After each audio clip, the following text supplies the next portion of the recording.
يا جدعان هي مش كانت تورته؟ اصلا انا على ايامي كانت تورته.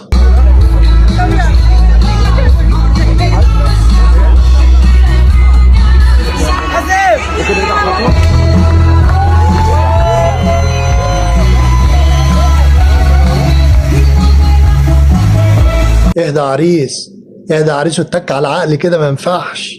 عشان الناس اللي بتقول لي ده مش مصريين ده ناس اجانب، لا دول مصريين 100%.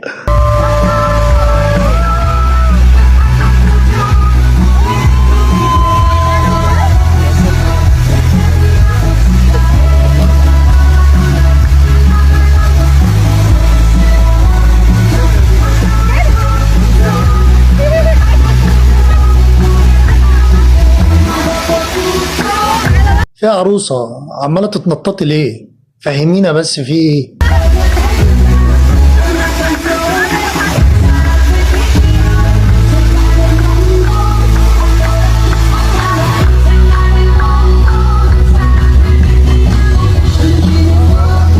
ايه دي؟ عايز افهم ايه دي؟ عريس بص والله نصيحة من اخوك، اهرب بجلدك، دي هتخرب بيتك بأمانة. والله العظيم بص، دي بص اكل بقى، فلوس، مصاريف، بالوضع اللي انا شايفه ده دي هتوديك في داهية يا معلم.